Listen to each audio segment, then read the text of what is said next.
Hey guys, it's me, AvaConda, and this is an extra video for a reason. Extra, is the term I use for a video that doesn't come out on Monday, Thursday, or Saturday, so anything other than that would be extra. And this is really just a very important video. And it has nothing to do really with the channel. This is really just me kind of telling you what happened generally and kind of warning everyone else out there. I know a lot of you have ASMR channels that watch my channel. So for anyone who is not aware or doesn't really realize the seriousness of the situation or the consequences, you can learn from me that they are very real. So I, like anyone else on the internet, I get a lot of hate. I get more positive than negative, which I'm very, very thankful for. A lot of you guys are amazing and super supportive, and you're here for every video, and that's amazing. But I do get some hate. I get some, I used to get a lot of flack for the backgrounds of my videos being like a messy room. Now they're more along the lines of just people say I have no talent, or I'm a disgrace to ASMR, or I like the I'm fat one. I've gotten that one a few times. I'm fat. I'm a little chunky. I'm aware of this. That doesn't inhibit my ability to make ASMR videos. Anyway, if you want to watch a skinnier girl, you are more than welcome to do that. But anyway, I received some death threats, some very, very serious death threats, very graphic, very serious. The person seemed like they really were just an internet troll.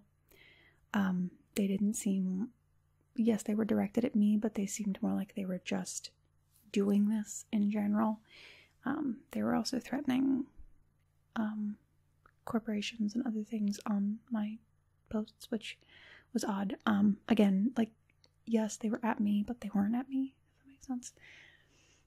But I don't believe I know the person. The account name was obviously fictitious. When I looked it up, I saw a lot of other hateful comments, and that's really the only thing that came up under this person's profile, was a lot of hate and a lot of online trolling. But I think trolling takes it a step further when you're actually threatening someone, and these threats were very, very violent, very, very graphic.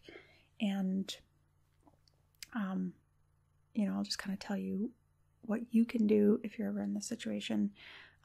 You can go to the FBI's website, and they have a cyberbullying section where you can actually submit a tip, or you can call, which is what I did. I called and reported the situation and gave them all the information and told them what was going on, and gave them that person's profile, obviously, though it is a fictitious profile still. And they were very adamant to ask me consistently and frequently, do you know who this person might be? Do you have any ideas? Do you have any reason why they would be doing this? Is there any way that this person could have your address or your full name or whatever? And they were very conscious about it. I got a call the next morning just to verify information and everything, so they were really, really on top of it. So don't ever think that reporting it is going too far, or that what you're reporting doesn't seem like it's bad enough. Always report it.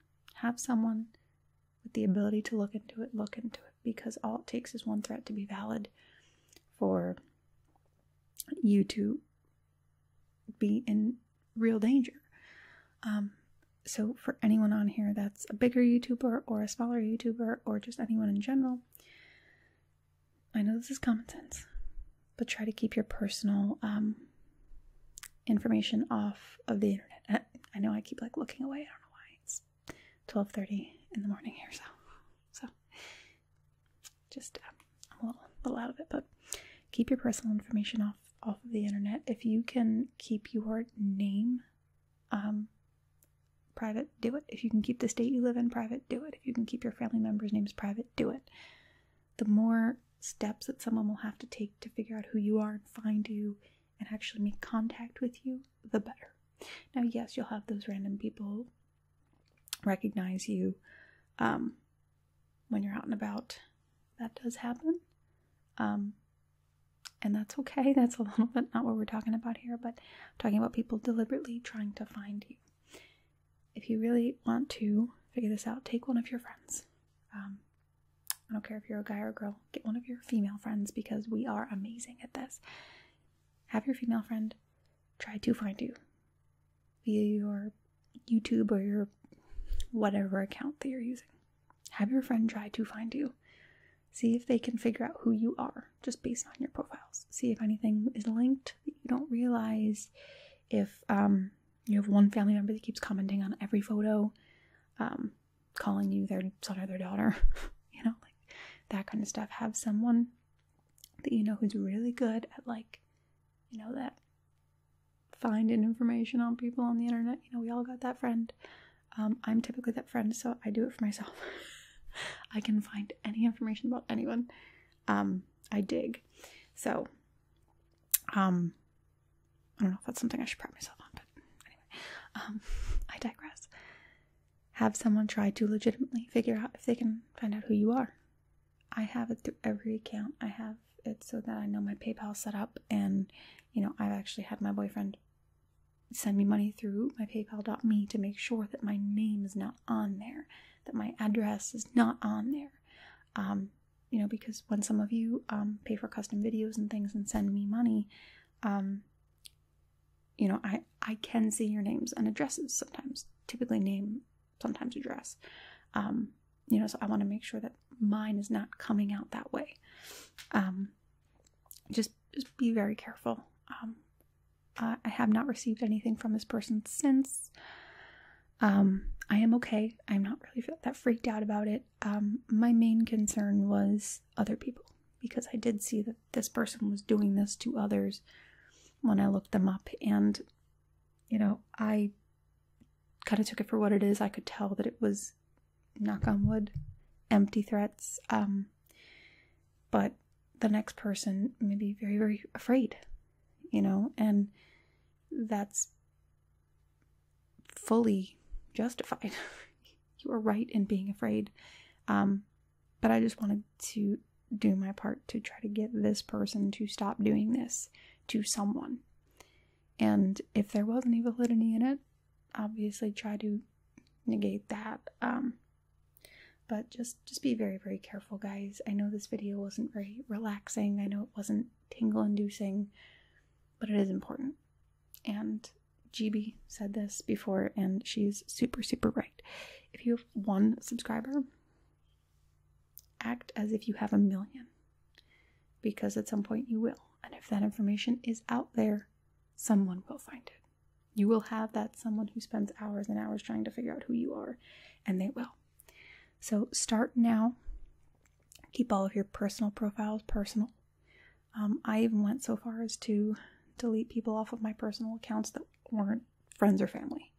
People I just went to high school with, that in my head I was thinking, if someone reached out to this person asking about me, would they provide that information? And anyone that I didn't trust wholly was removed from my personal accounts. They're still on my public accounts and whatever, that's fine. My personal accounts are reserved for close family members and friends, people that actually have a desire to see my posts and my life. I do have a public Facebook. I do have a Facebook page that you guys can all of these links are always in the description, or all my public profiles. I have a Twitter, I have an Instagram, I have a PayPal, I have a Patreon, which I post on a lot. I have all of those social medias. So if you ever want to find me on those, great. I'll reiterate, I don't answer private messages of any kind unless you send me an email and it is business related. If you send me an Instagram message and it's business related, I'll just message you and say, hey, email me. I just like to keep it pretty simple and pretty straightforward and pretty safe, and just keep everything to the email, only business related. Business related meaning sponsorships, collaborations, custom videos, that kind of thing. Not conversations and things of that nature. But just, I recommend keeping your outside interaction with subscribers to a minimum. I have only found negative from that. That's why I don't do it anymore. I have found very creepy, very